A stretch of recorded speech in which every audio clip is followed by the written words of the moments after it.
Merci Oh, pour, vous m'entendez? C'est bon? Je peux y aller? سيدي مرحبا. Merci. Alors, merci pour cette présentation. Bismillah ar-Rahman ar-Rahim. Alhamdulillahi Rabbil Alamin. نحمدك ربي حمد الحامدين ونشكرك إلهي شكر الشاكرين ونشهد أنك الله خير الحافظين ونشهد أن نبيك محمدا خير الخلق أجمعين صل اللهم عليه وعلى آله وصحابته الطيبين. Je voudrais tout d'abord vous exprimer ma gratitude pour cette invitation qui m'honore grandement et vous demande d'emblée de fermer un petit peu l'œil sur les éventuels propos que je vais tenir dans un moment et qui ne seront peut-être pas trop à la hauteur de vos attentes. Lorsque les docteurs Sahel et Zrak m'ont successivement contacté pour m'inviter à intégrer le programme des réunions que vous organisez à travers cette maintenant célèbre plateforme d'échange à distance, je ne pense guère avoir hésité une seconde à répondre favorablement à leur aimable demande en proposant un sujet qui me tient à cœur. Ce sujet me tient à cœur depuis très longtemps et je pense qu'il tient à cœur à tout le monde, à tous ceux qui nous écoutent du moins aujourd'hui. Et c'est un sujet dont je partage très souvent les données dans la langue originelle du Saint-Coran, à savoir l'arabe. Et comme vous le disiez il y a un moment, ce sera la toute première fois où je l'aborderai en français. Et je me demande bien où tout cela va me mener. Bref, je vais essayer, rien ne coûte d'essayer. Je vais essayer durant les 40 à 45 minutes qui vont suivre de vous dévoiler ce que j'appelle les clés du bonheur ou la voie du bonheur. Tel que, bien sûr, nous la révèle notre livre sacré, le Saint-Coran, Al-Qur'an al-Karim, que nous vénérons tous et que nous considérons comme étant la parole exclusive d'Allah subhanahu wa ta'ala, ou du moins la parole définitive, finale d'Allah subhanahu wa ta'ala. Alors, il s'agit bien sûr d'une réflexion. Il s'agit d'une réflexion tout à fait personnelle qui se base sur un certain nombre de références et de renvois acquis tout au long des nombreuses années où il m'a été permis de vivre vraiment, de vivre avec les versets coraniques et d'en méditer quelques-uns avec beaucoup de soin, mais aussi, excusez-moi de le dire, avec beaucoup d'humilité et d'émotion aussi. Il est évident qu'il n'est pas un seul être humain sur Terre qui ne soit pas à la recherche du bonheur. Et chacun définit ce bonheur comme il peut le percevoir, bien sûr. Il va alors à sa recherche en fonction de la conception qu'il fait du bonheur. Beaucoup de gens pensent que le bonheur peut être atteint quand on devient riche.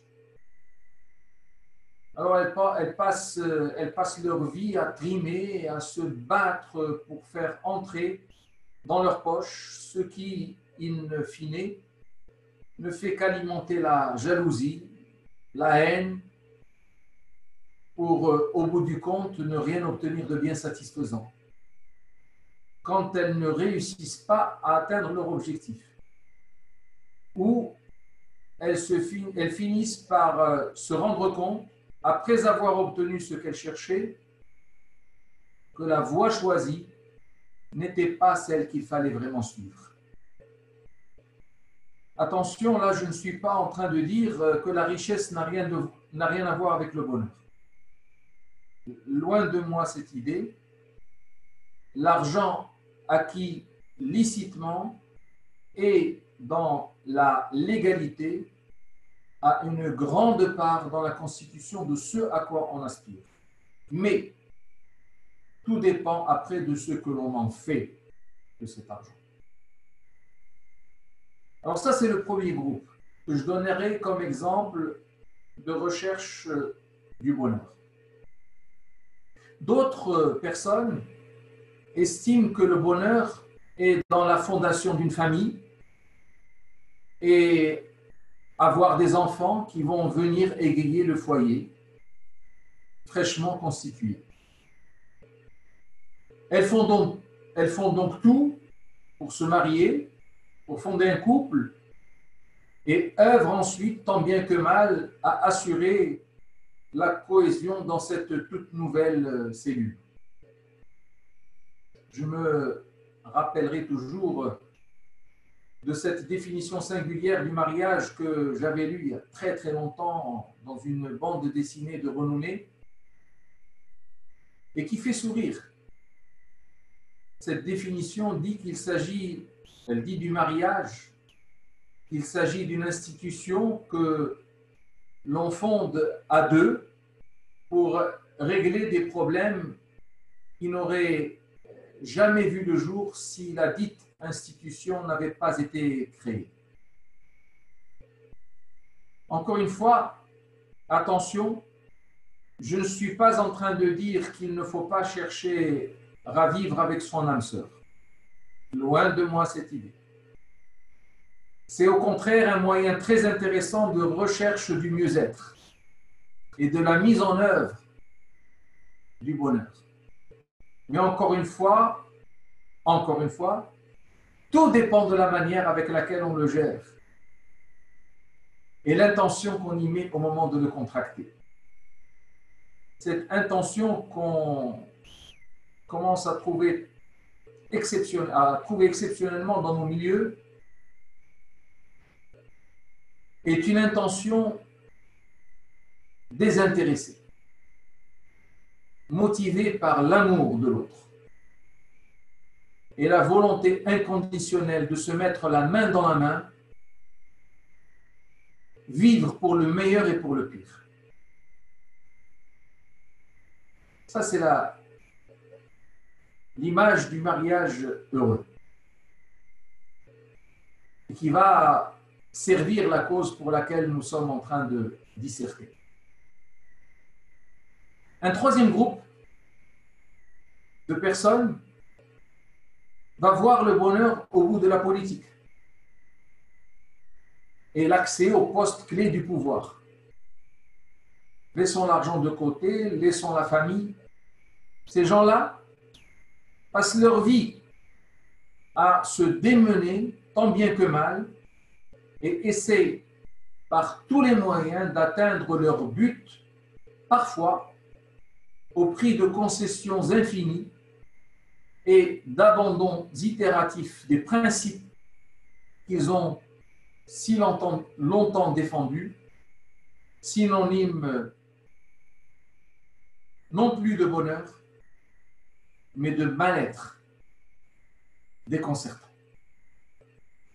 Et même quand ils ont gain de cause,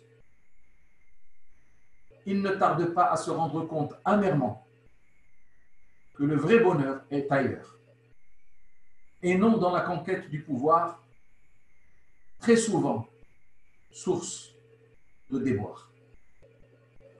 Alors, à ce niveau-là, on pourrait dire que on peut lister les exemples de ce type à n'en plus finir.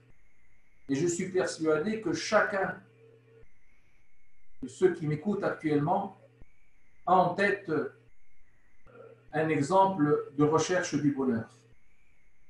Donc on pourrait lister les exemples à n'en plus finir, mais le but n'est pas tant de tous les ressortir, mais de comprendre que la conception du bonheur est différente d'un individu à l'autre. Et que le mieux à ce propos est de trouver une ou des clés qui vont réellement ouvrir la porte du bonheur à quiconque en fait usage. Alors, avant de nous lancer dans la réponse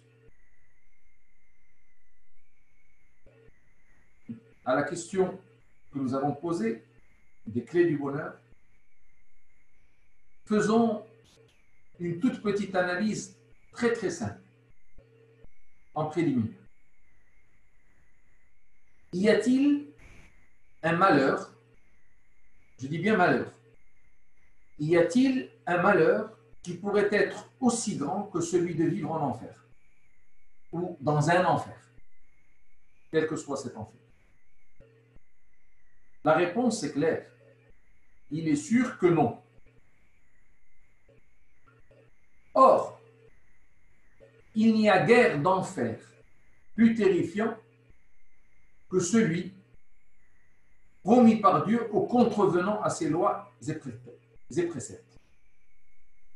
Les rapports à ce sujet, les rapports et les textes scripturaires, les textes religieux à ce sujet sont très difficiles à lister, tellement ils sont nombreux. Mais, à titre d'exemple orientateur, je me contenterai de celui-ci. Le prophète Sayyidina Muhammad sallallahu alayhi wa sallam nous apprend que le jour de la résurrection, il sera procédé à la convocation de l'individu ayant vécu sur terre dans les plus belles conditions de félicité, dans les plus belles conditions d'aisance et de confort. Il sera alors juste effleuré par le feu de l'enfer. Puis, il lui sera demandé si jamais il a déjà vu par le passé quelque chose de bien et si jamais a-t-il déjà pu goûter à un soupçon de félicité, aussi petit soit-il. Il jurera alors par Allah qu'il n'a jamais vu quelque chose qui s'apparente au bien ni à la félicité.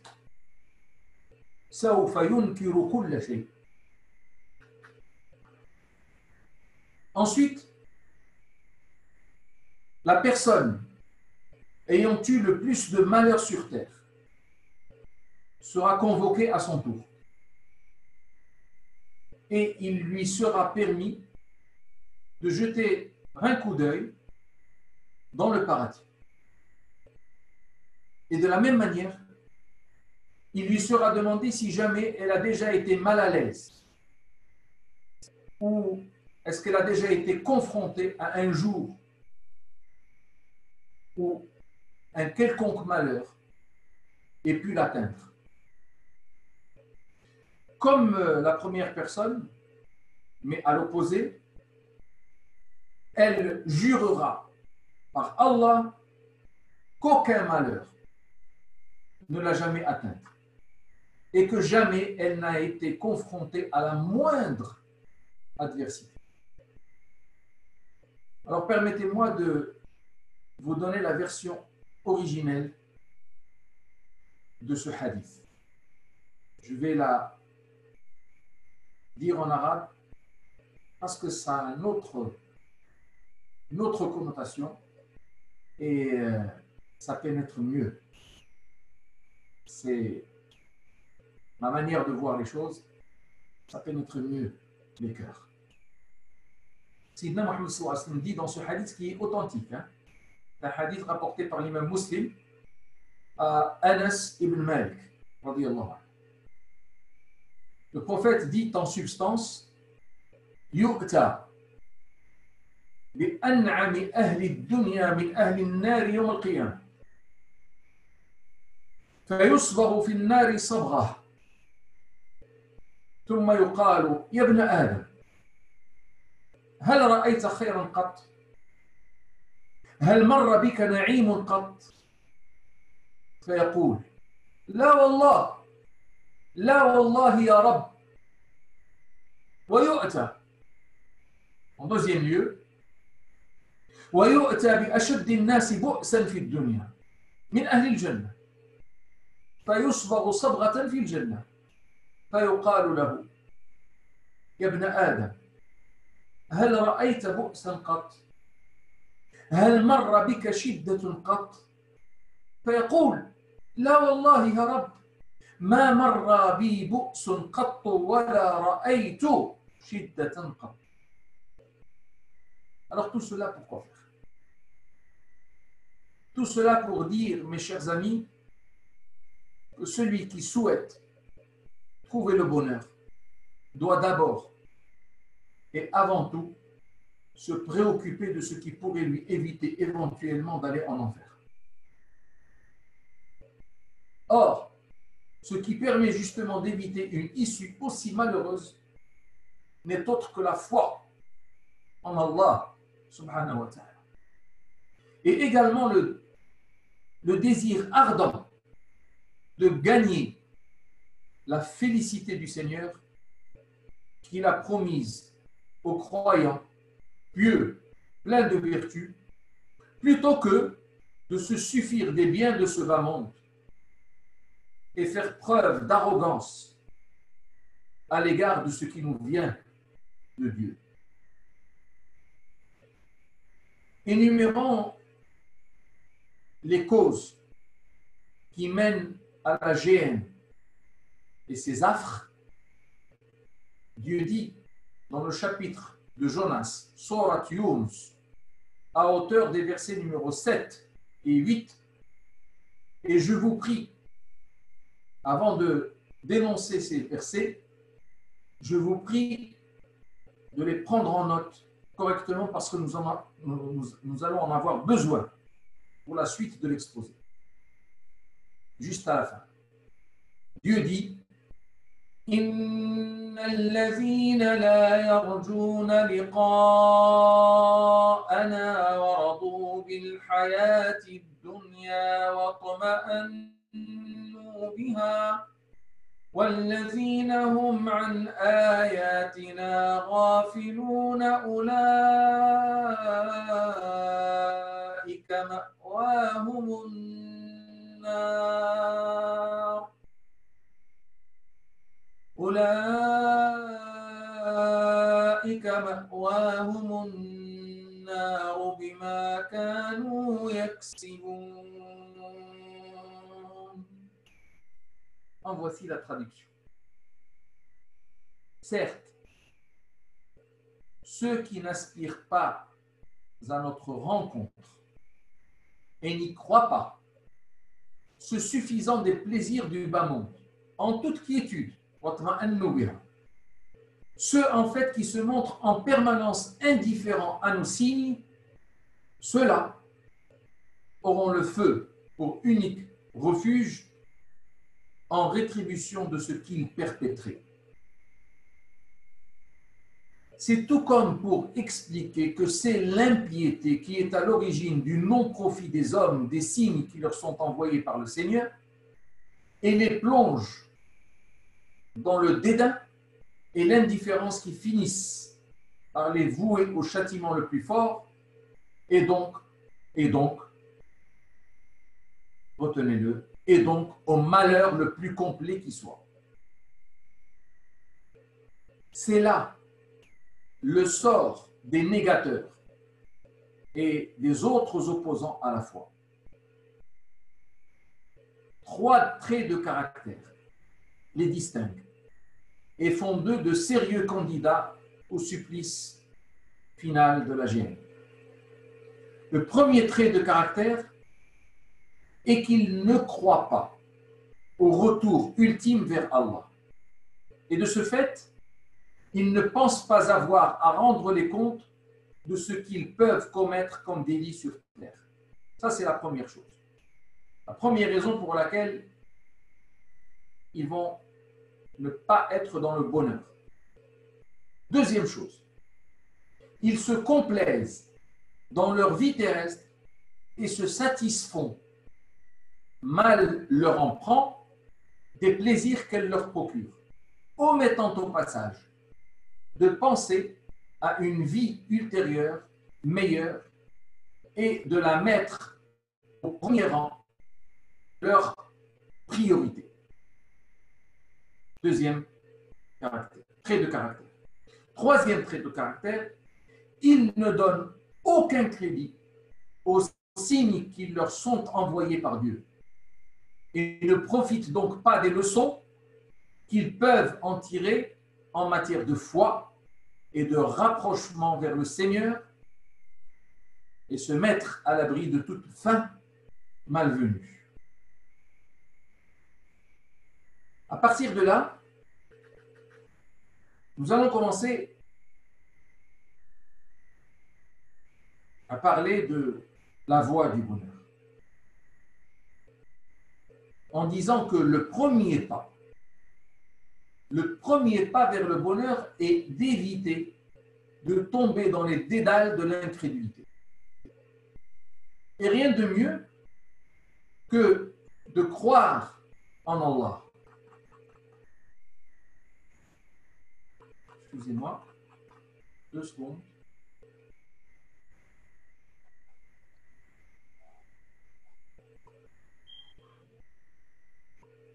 Un petit problème technique, excusez-moi.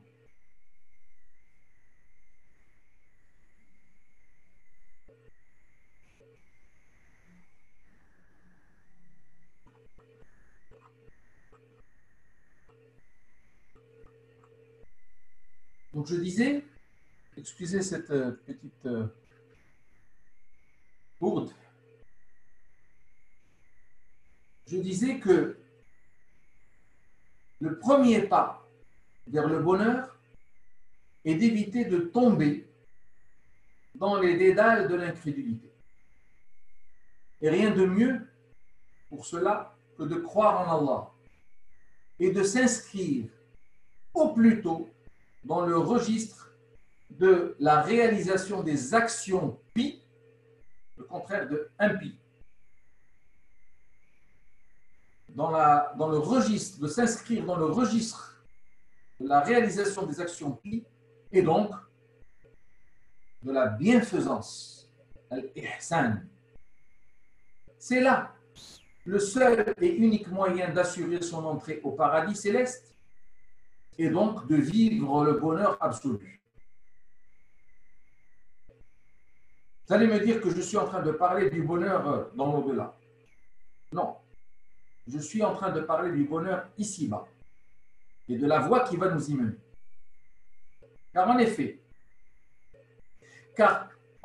quand on assure son entrée au paradis, cela nous garantit le bonheur absolu dans l'au-delà, mais avant cela, il nous assure le bonheur sur terre. Allah, subhanahu wa ta'ala, a bien dit de la foi et de la bienfaisance qu'elles sont synonymes du bonheur sur terre, avant celui de l'au-delà. Quand il a révélé un verset dans le chapitre des abeilles, c'est le verset numéro 97, si mes souvenirs sont bons, Dieu dit « Man amila salihan min dhakarin aw untha wa huwa mu'min فلنحيينه حياة طيبة ولنجزينهم أجرهم بأحسن ما كانوا يعملون. » Ce qui se traduit par ceux au pluriel, ceux qui, hommes ou femmes, agissent pour le mieux tout en étant croyants, nous leur accorderons une vie paisible et nous les rétribuerons le plus généreusement du monde conformément à ce qu'ils accomplissaient. Il est un savant du 7e siècle de l'Hégire qui a expliqué que celui qui n'entre pas au paradis terrestre ne peut prétendre au paradis céleste. En ce sens que celui qui ne vit guère dans le bonheur ici-bas ne peut retrouver le bonheur là-haut. Alors, la question qui se pose à ce niveau-ci est Où, quand et comment trouver le bonheur ici-bas? La réponse à ces questions a déjà été insinuée, mais il ne fait jamais mal de la répéter. Où? On répond d'abord au où. Ici-bas, tant qu'il en est encore temps. Quand? Tout de suite, sans plus tarder. Comment? Tout simplement en s'investissant réellement dans l'action sociale en faveur de son prochain. Remarquez que j'ai parlé au début de la foi et que maintenant je parle de l'action sociale en faveur de son prochain. Alors, ces deux conditions réunies vont vous assurer le bonheur. Et c'est pour ça que Allah subhanahu wa ta'ala a dit dans le verset du chapitre des abeilles, numéro 97, « Man amila salihan min dhakarin aw untha wa huwa mu'min » Donc, il s'inscrit dans l'action sociale et il a la foi. Deux conditions. À partir de là, il y a des clés qu'il va falloir acquérir pour mettre tout cela en adéquation et ouvrir définitivement la voie du bonheur ou la porte au bonheur. Ces clés sont au nombre de 3. La première, il s'agit de la foi, c'est la foi qui va nous y mener. Il s'agit du fait d'être en permanence dans le processus de glorification d'Allah, qui garantit à celui qui s'y inscrit le sentiment d'avoir toujours Dieu à ses côtés et d'être donc continuellement protégé. Alors Dieu nous oriente vers cette clé. Il nous oriente vers cette vérité que ne connaissent à vrai dire à sa juste valeur que ceux qui l'ont réellement expérimenté. Alors il nous oriente vers cette clé lorsqu'il dit dans le chapitre du tonnerre, Surat Ar-Ra'd, verset numéro 28, الذين آمنوا وتطمئن قلوبهم بذكر الله ألا بذكر الله تطمئن القلوب. Ce qui veut dire ceux qui croient et dont les cœurs s'apaisent à l'invocation d'Allah. N'est-il pas vrai que c'est à l'invocation d'Allah que les cœurs s'apaisent? Il reste toutefois à donner quelques précisions parce que nous avons parlé de glorification d'Allah et nous avons parlé aussi de l'invocation.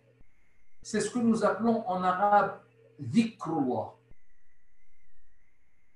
Et il reste à donner quelques précisions concernant la foi dont nous avons parlé parce qu'il a dit alladhina amanu wa tatma'innu qulubuhum bi dhikrillah. Et bien sûr des précisions sur l'invocation dont il est question qui est le dhikr.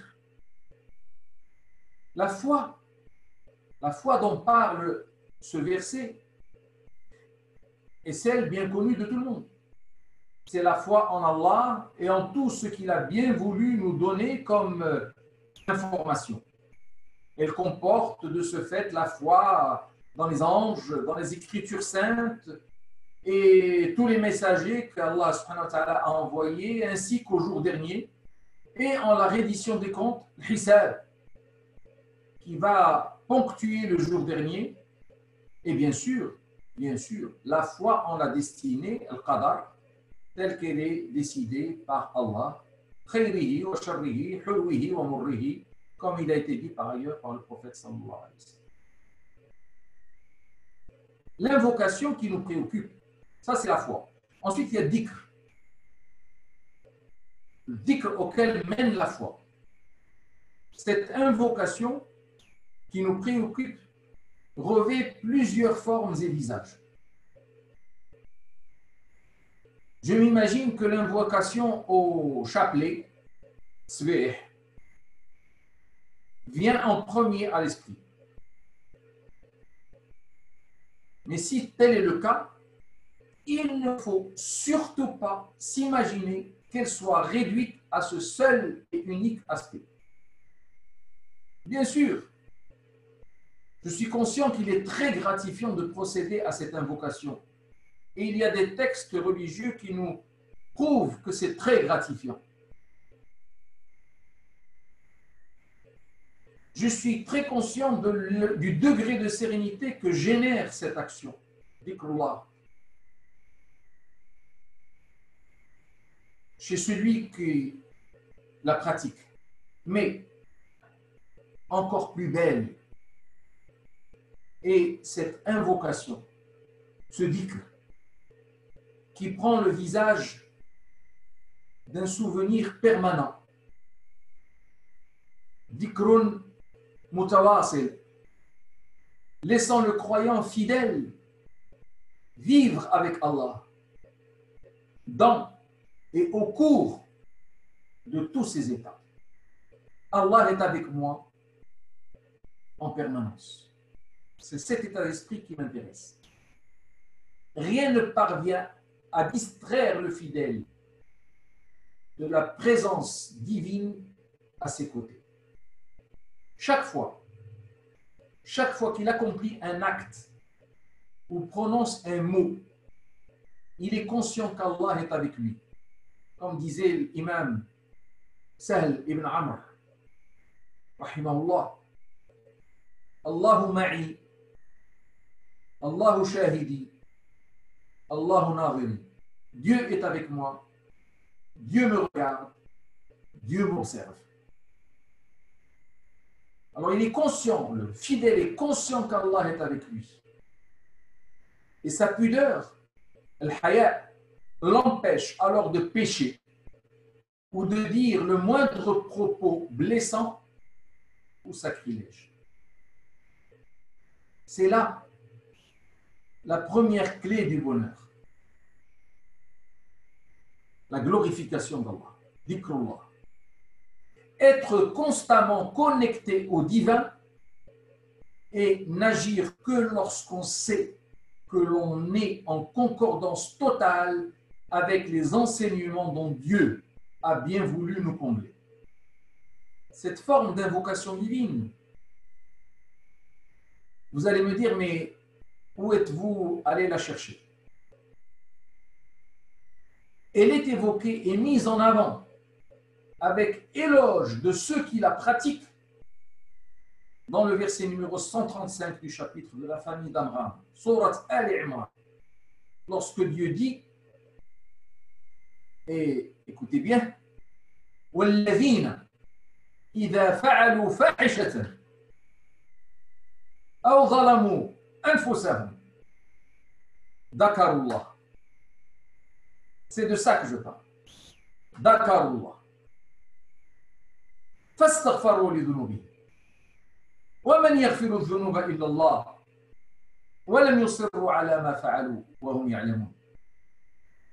Ce qui signifie, et ceux qui, ayant commis un forfait ou une injustice envers eux-mêmes, invoquent Allah aussitôt et lui demandent l'absolution de leur péché. Et qui peut absoudre les péchés en dehors d'Allah. Et qui ne persistent pas, bien sûr, dans le mal. Alors qu'ils savent pertinemment qu'ils sont dans l'erreur. Ils ne persistent pas dans le mal alors qu'ils savent pertinemment qu'ils sont dans l'erreur. C'est cette faculté, c'est leur faculté à prendre conscience que le Seigneur les observe et risque de tenir rigueur à leurs écarts qui leur vaut l'honneur de faire partie de ceux qui craignent Allah et donc ceux qui affichent leur piété et sont comptés comme de vrais faiseurs de bien, méritant le paradis en toute quiétude au même titre que les pieux pleins de vertu. Parce que je me permets de vous rappeler que ce verset-là vient juste après la définition des pieux pleins de vertu. Allah a dit سارعوا إلى مغفرة من ربكم وجنة عرضها السماوات والأرض أعدت للمتقين. Et il a donné la définition de muttaqin en disant الذين ينفقون في السراء والضراء والكاظمين الغيظ والعافين عن الناس والله يحب المحسنين. Les voilà, les bienfaisants, les faiseurs de bien. Et il a dit juste après والذين إذا فعلوا فاحشة أو ظلموا أنفسهم ذكروا الله فاستغفروا من ذنوبهم. Donc la première clé du bonheur est bien celle-ci, c'est de pratiquer la glorification d'Allah en permanence et d'avoir en tête qu'Allah subhanahu wa ta'ala est avec nous. Si certains parmi nous, parmi ceux qui m'écoutent, ne saisissent pas très bien le sens, et je le constaterai de manière tout à fait logique et simple, mais ce n'est pas grave, parce que c'est la fin que les choses vont s'éclaircir et que la démonstration sera totalement en ligne, si j'ose m'exprimer ainsi. Je passe maintenant à la deuxième clé. On se rappelle, la première, c'est la glorification d'Allah permanente. Et nous avons vu le sens. Ensuite, il y a la deuxième clé du bonheur. Elle est représentée par le choix que fait le croyant de laver de toute rancœur son cœur. C'est-à-dire que je vais me atteler avec cette clé, je vais me atteler à laver mon cœur de rancœur et de n'avoir d'inimitié avec personne. Tant que je peux, je vais faire mon possible. C'est la deuxième clé du bonheur. Et je vais étayer cela par un hadith. Un hadith du prophète sallallahu alayhi wa sallam, rapporté par l'imam Ahmed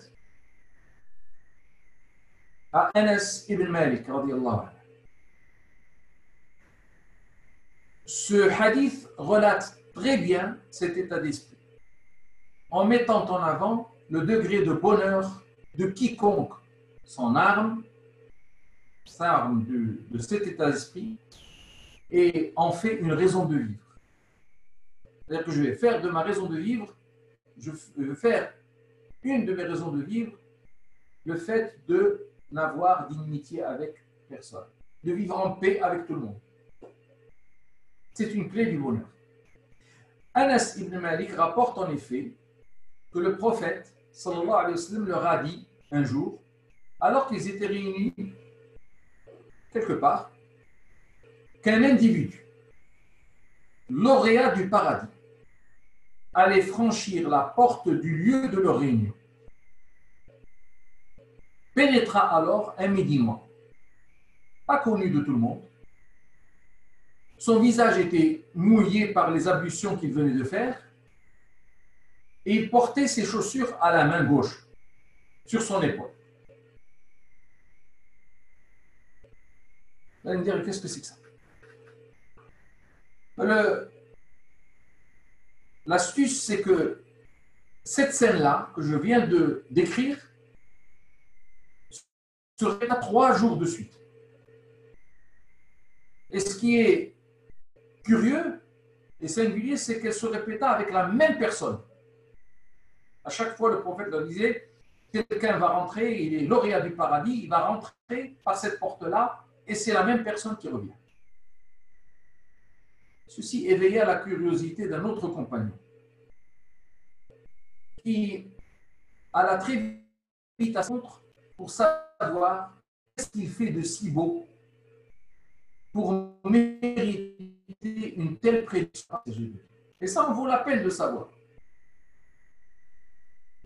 Il inventa alors un stratagème, le compagnon qui est le curieux, inventa un stratagème pour rester avec lui suffisamment longtemps et épier ses actes pour pouvoir les copier dans son quotidien. et glaner la même récompense que celle qu'il a glanée lui-même. Il est resté avec lui 3 jours. Et au bout de 3 jours, il ne constata rien de bien particulier. Ce qui augmenta son état d'étonnement. Il alla vers le monsieur et lui avoua alors son histoire. Il lui dit qu'il avait fait un stratagème pour rester avec lui, etc., etc. Et que voilà pourquoi, je veux savoir qu'est-ce que tu as fait de bien pour que le prophète sallallahu alayhi wa sallam prédise pour toi le paradis 3 fois de suite, 3 jours de suite. Le bonhomme ne trouva rien à lui redire. Il ne sut pas quoi répondre, hormis qu'il n'a de haine pour personne, qu'il veille à ne jamais tricher et qu'il n'envie personne pour quelque chose que Dieu lui aurait donné. Le compagnon acquiesça et dit « Je crois que c'est bien cela qui t'a permis d'arriver là où tu es et que nous ne réussirons jamais, nous autres, à concrétiser. » Ainsi dit-il, le prophète a dit, Anas ibn Malik rapporte, je vais vous le lire rapidement en arabe, يطلع عليكم الآن رجل من أهل الجنة فطلع رجل من الأنصار تنطف لحيته من وضوئه قد تعلق نعليه في يده الشمال فلما كان الغد قال النبي صلى الله عليه وسلم مثل ذلك فطلع ذلك الرجل مثل المرة الأولى فلما كان اليوم الثالث قال النبي صلى الله عليه وسلم مثل مقالته أيضا فطلع ذلك الرجل على مثل حاله الأولى فلما قام النبي صلى الله عليه وسلم تبعه عبد الله بن عمر بن عمرو بن العاص un autre compagnon du nom d'Abdullah فقال il a dit au monsieur إني لاحيت أبي فأقسمت ألا أدخل عليه ثلاثا. Ça, c'est le stratagème qu'il a inventé. فإن رأيت أن تؤويني إليك حتى تمضي فعلت. قال نعم, bien sûr, tu peux venir chez moi. قال أنس وكان عبد الله يحدث أنه بات معه تلك الليالي الثلاث. Il a passé 3 jours avec lui, 3 nuits. فلم يره يقوم من الليل شيئا غير أنه إذا تعار وتقلب على فراشه ذكر الله عز وجل. Quand il se retourne dans son lit, ذكر الله ذكر الله وكبر حتى يقوم لصلاة الفجر. قال عبد الله غير أني لم أسمعه يقول إلا خيرا. فلما مضت ال3 ليال وكدت أن أحتقر عمله قلت يا عبد الله إني لم يكن بيني وبين أبي غضب ولا هجر ولكن سمعت رسول الله صلى الله عليه وسلم يقول لك 3 مرار يطلع عليكم الآن رجل من أهل الجنة فطلعت أنت 3 مرار فأردت أن آوي إليك لأنظر ما عملك فأقتدي بك. J'ai voulu te prendre comme exemple. فلم أرك تعمل كثير عمل. فما الذي بلغ بك ما قال رسول الله صلى الله عليه وسلم. فقال ما هو إلا ما رأيت. Rien du tout, c'est tout ce que tu as vu. قال فلما وليت دعاني فقال ما هو إلا ما رأيت غير أني. Et c'est là le but de notre argument, de notre argumentation, pardon. غير أني لا أجد في نفسي لأحد من المسلمين غشا ولا أحسد أحدا على خير أعطاه الله إياه.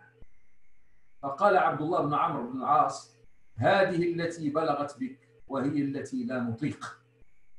C'est donc là La deuxième clé pour la mise en œuvre de laquelle il va falloir que l'on s'attelle si jamais nous voulons atteindre le bonheur.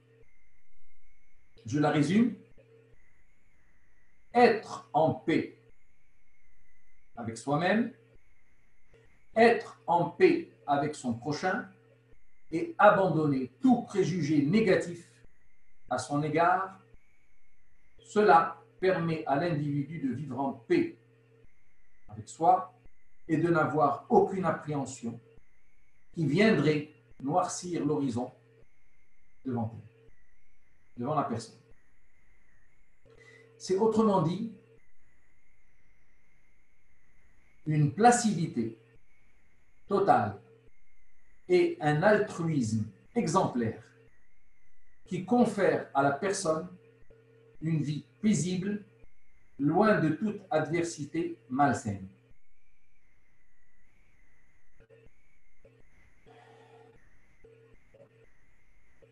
Je vous laisse le temps de digérer.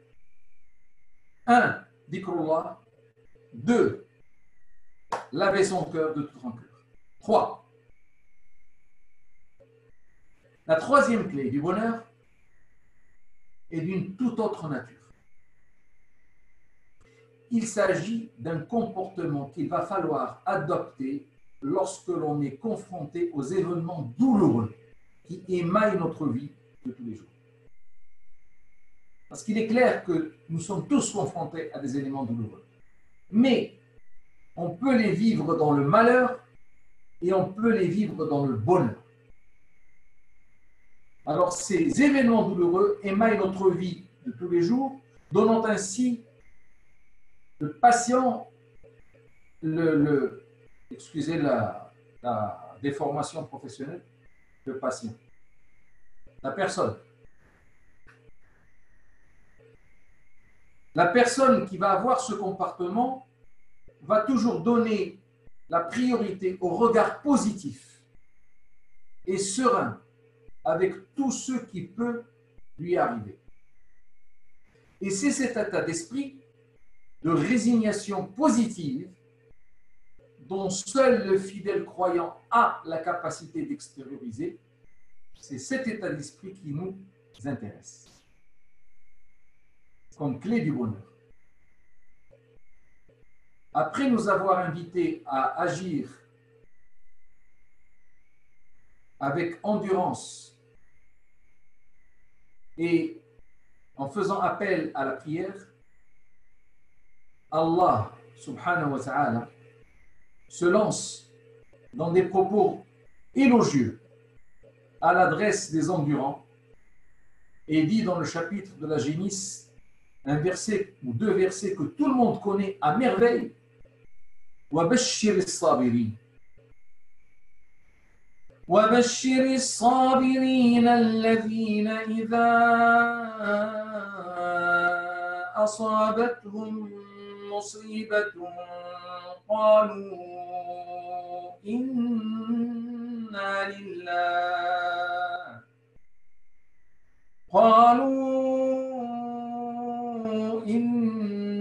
لِلَّهِ وَإِنَّا إِلَيْهِ راجعون. Je voudrais ouvrir une petite parenthèse, si vous permettez. Quand on lit ce verset, quand on l'écrit, il faut écrire Inna avec alif. Inna lillahi wa inna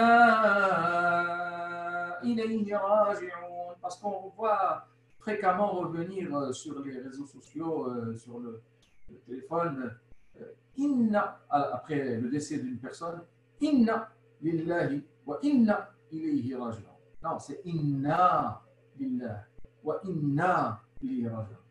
Parenthèse fermée. Qu'est-ce que ça veut dire?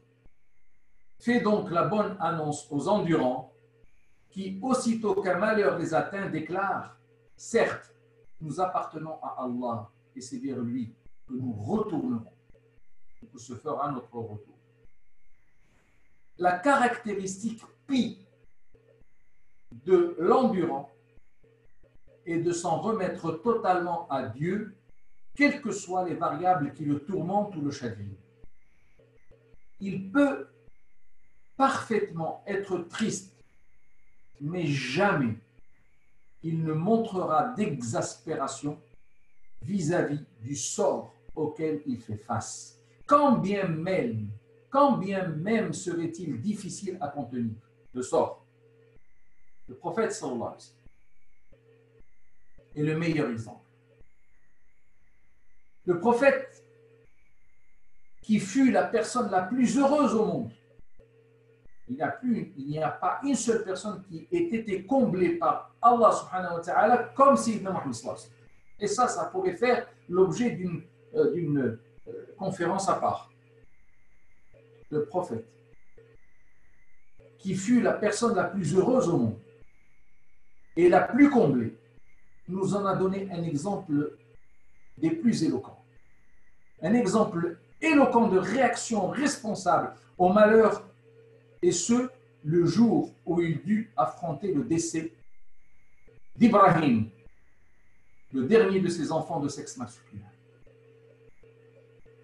Dans un hadith rapporté par l'imam le Bukhari, Anas ibn Malik, encore une fois, raconte que Sidna Muhammad sallallahu alayhi wa sallam entra un jour dans la demeure de Abu Saïf, qui était l'époux de la nounou de son fils, qui était très malade.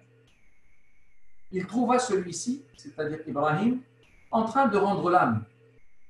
Il le prit dans ses bras, le serra contre lui et laissa couler quelques larmes. Il laissa couler quelques larmes de tristesse. Étonné du fait qu'il puisse verser des larmes dans pareille occasion, Abdurrahman ibn Auf, qui est un autre compagnon de la plus haute facture, radiyallahu anhu, il se demanda si cela ne reflétait pas une sorte d'agacement. Et il en fit la remarque à Sayyidina Muhammad. Mais le prophète, alayhi salam, lui expliqua que verser des larmes n'est autre qu'un signe de pitié et de compassion, et jamais d'exaspération.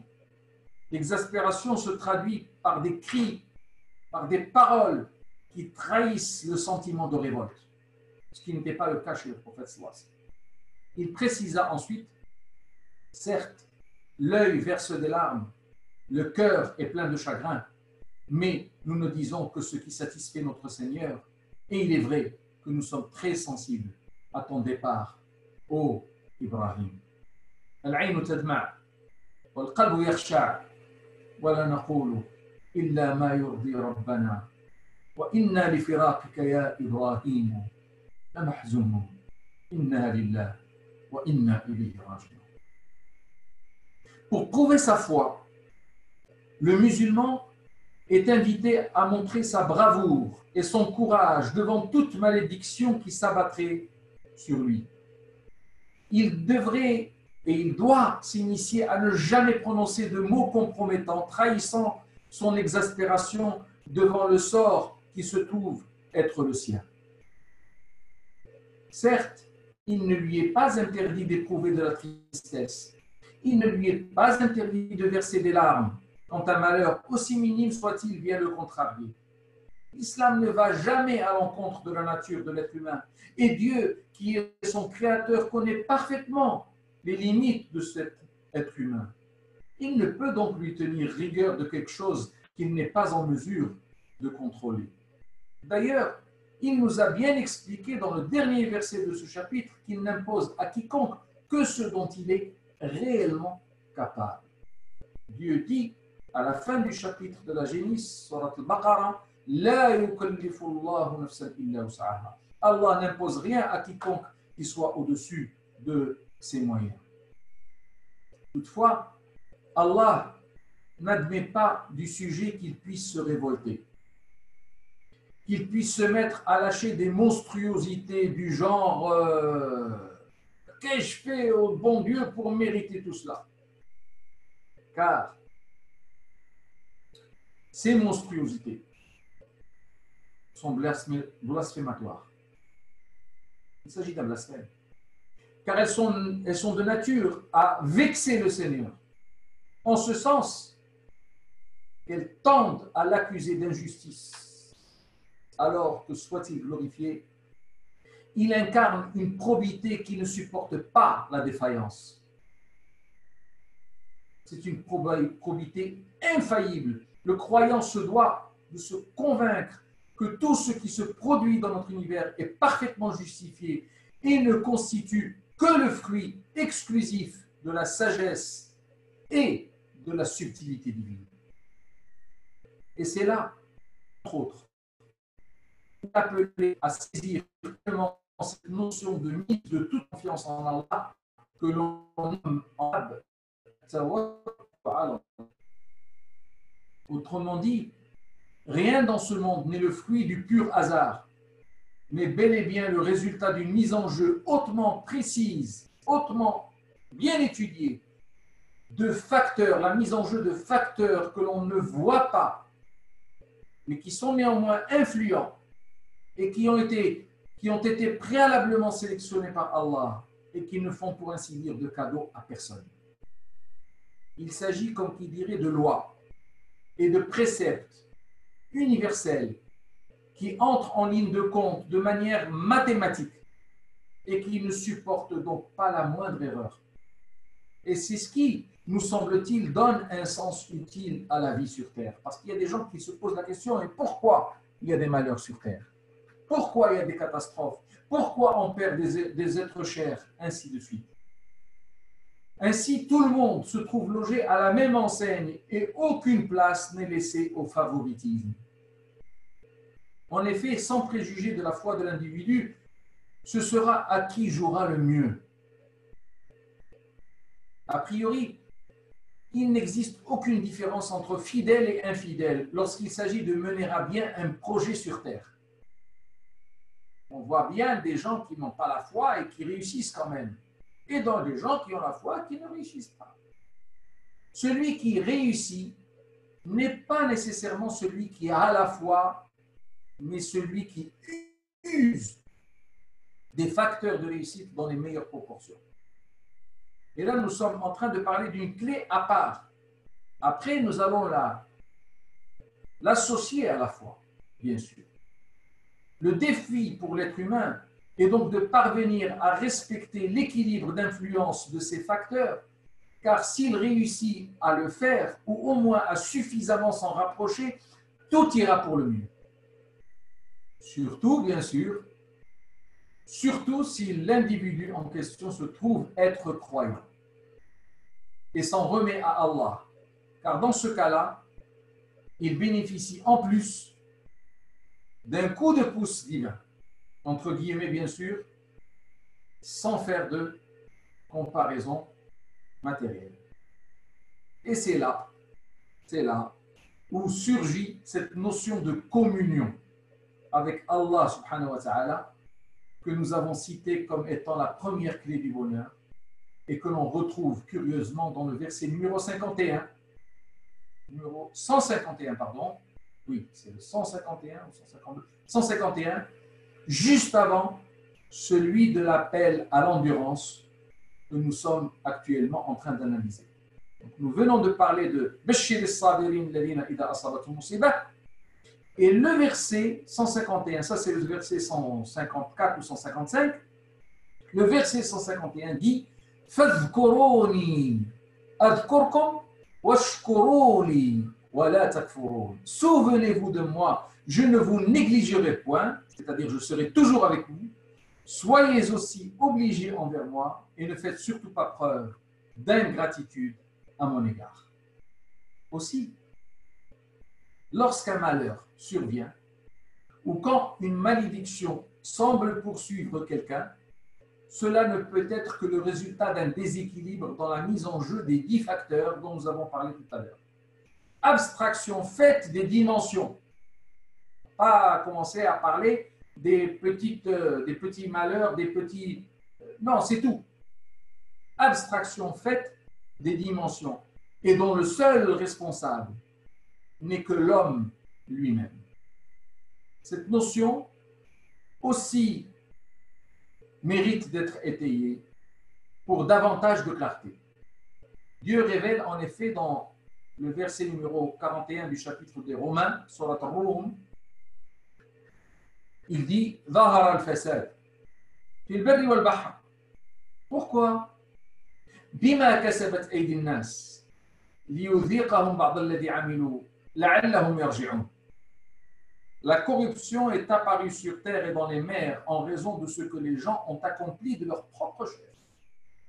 C'est l'homme qui est responsable des catastrophes. C'est l'homme qui est responsable de la destruction de l'environnement. C'est l'homme qui il fait la guerre à son frère. C'est l'homme qui laisse mourir de faim ses frères, etc. etc. Cela afin qu'il, c'est-à-dire Allah, leur fasse goûter une partie de ce qu'ils ont perpétré. Peut-être, se remettront-ils en cause et en question.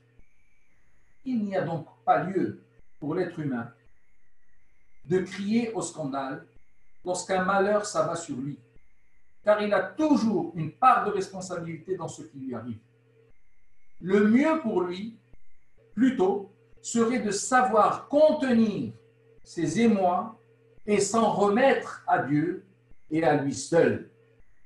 Comme quoi, il s'agit pour le fidèle, pour le croyant, d'avoir ce réflexe de prononcer, sans même avoir à réfléchir, la fameuse expression que recèle le verset numéro 155 et que nous avons déjà énoncée, « Inna lillah wa inna ilayhi raji'un » en faisant preuve d'endurance, de foi et de résignation, le croyant montre qu'il a compris que la vie sur terre n'est pas faite uniquement d'exultation et que le cas échéant, elle pourra être émaillée d'événements tristes et d'accidents de parcours qu'il va falloir apprendre à digérer et à surmonter dans la dignité. Une telle personne ne peut que bénéficier de la satisfaction d'Allah et de son agrément.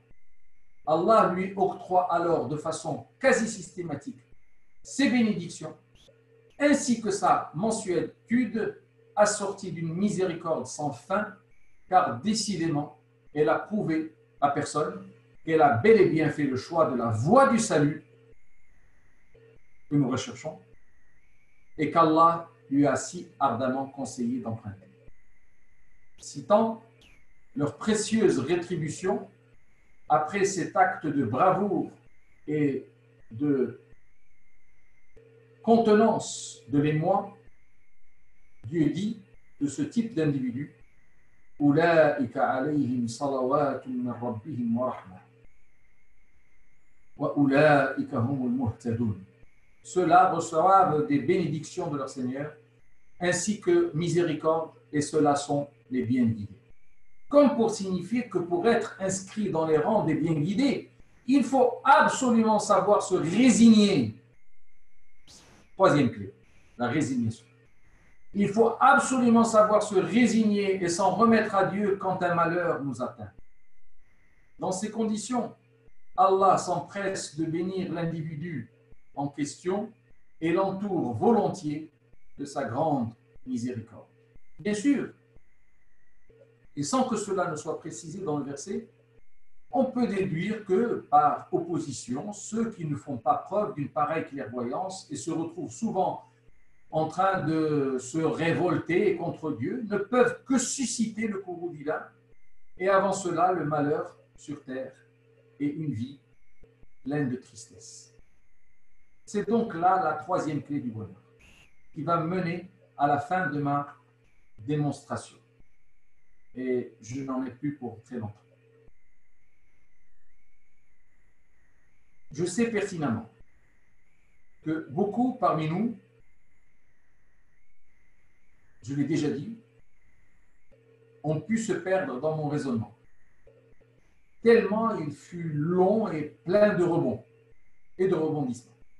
Mais, laissez-moi encore quelques minutes pour vous rappeler le tout début de mon intervention et je vous ai demandé au tout début de mon intervention de vous en rappeler. Je disais que le vrai malheur est celui de ceux qui iront en enfer. Et nous avions pris alors pour argument les versets numéros 7 et 8 du chapitre de Jonas. Je pense que vous vous en rappelez. إن الذين لا يرجون لقاءنا ورضوا بالحياة الدنيا واطمأنوا بها والذين هم عن آياتنا غافلون أولئك مأواهم النار بما كانوا يكسبون. Prenons maintenant les versets qui viennent juste après. Parce que le but est de saisir que les gens du paradis seront à l'opposé ceux qui vivront dans le bonheur le plus complet, le plus total. Dieu y dit إن الذين آمنوا وعملوا الصالحات يهديهم ربهم بإيمانهم تجري من تحتهم الأنهار في جنات النعيم دعواهم فيها سبحانك اللهم وتحيتهم فيها سلام وآخر دعواهم أن الحمد لله رب العالمين. Ce qui signifie, certes, ceux qui croient et font le bien, leur Seigneur les dirigera vers le bien. En vertu de quoi? En vertu de leur foi. Yahdihim rabbuhum bi'imani. À leurs pieds couleront des ruisseaux dans des jardins du délice. Leur invocation, dhikrullah, la glorification d'Allah. Leur invocation, il sera gloire à toi, Allah. Deuxième clé, leur salutation sera témoin de paix. Tahiyyatuhum fiha salam. Troisième clé, et leur invocation s'achèvera toujours par louange à Allah, Seigneur des mondes, alhamdulillah, wa akhiru da'wahum alhamdulillah rabbil alamin. Comme pour dire qu'à l'opposé, ceux qui auront cru en Allah et agi en conformité avec ce qui leur est conseillé ne peuvent qu'être choyés. Grâce à leur foi sincère en Allah, Allah, soit-il glorifié, va faire en sorte qu'ils soient bien guidés. Toujours et encore, il va les guider vers l'accomplissement des bonnes œuvres. Et tous autres actes caritatifs à même de faire de la récompense qui leur reviendra la meilleure qui puisse être. Toutes les marques de la félicité leur seront accordées par le Seigneur, qui les entourera alors de sa miséricorde et de son immense générosité. Des ruisseaux couleront sous leur demeure en permanence, dans un paradis inédit où ils ne cesseront de chanter la gloire du Seigneur en guise de reconnaissance de leur part de ses bienfaits. La paix, deuxième clé. La paix régnera totalement entre eux, si bien que personne ne pourra plus se faire de soucis pour sa sécurité et le bonheur n'en sera que plus accru. Ils ne trouveront d'autres moyens pour exprimer leur joie et leur satisfaction que d'achever leurs invocations par le chant de la louange d'Allah à chaque fois qu'ils se rencontreront ou voudront se séparer. Autrement dit, leur bonheur sera tellement complet qu'ils n'aspireront plus à davantage. Ils trouveront un plaisir inouï à chanter la louange du Seigneur sans compter. Alors tout ceci nous fait dire, à travers une réflexion de similarité, que l'être humain a tout intérêt à se conduire sur terre de la même manière que les gens qui sont ou qui iront au paradis, si jamais ils souhaitent vivre dans le bonheur. On dit que le bonheur réside en deux lieux.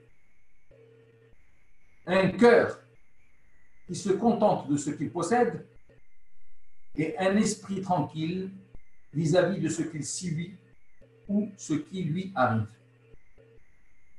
Chanter la louange d'Allah revient à faire du croyant un individu placide, altruiste, qui s'en remet spontanément au Seigneur et ne se soucie guère du sort qui peut l'atteindre.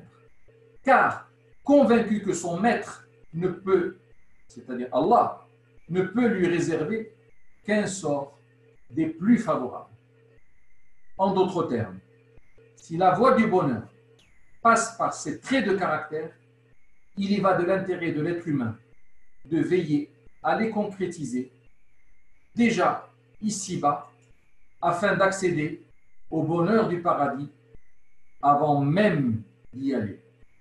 Et souvenez-vous, lorsque je vous ai dit qu'il y a un savant du 7e siècle de l'Égypte, Ibn Taymiyyah, pour ne pas le nommer, qui a dit La yadkhulu jannata as-sama man lam yadkhul jannata al-ard.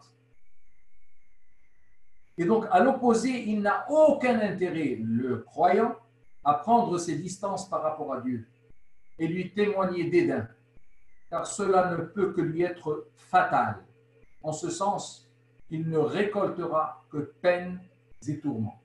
Bien heureusement que l'indulgence divine prend le plus souvent le dessus et nous épargne bon nombre de déboires. Sallallahu ala sayyidina Muhammadin wa ala alihi wa sahbihi ajma'in walhamdulillahi rabbil alamin. Docteur Tbarkallah Alik, merci beaucoup pour votre intervention, très très fournie et nous avons eu beaucoup d'informations, vous l'avez dit. Donc, à nouveau, merci. Donc, avec votre accord, est-ce qu'on peut ouvrir la partie questions et débats? Absolument. Marhaban. Très bien. Chers amis, toutes les personnes qui veulent poser les questions, comme d'habitude, lèvent la main sur le Zoom. Comme ça, on peut organiser de manière intelligente et citadine notre débat. Alors, la première question, elle est de Farida Hakim. Je vous donne la parole. Merci. Bonsoir et merci beaucoup, professeur, pour cet éloquent exposé auquel personnellement je suis très sensible. Et j'ai une question par rapport aux clés du bonheur. Donc, vous avez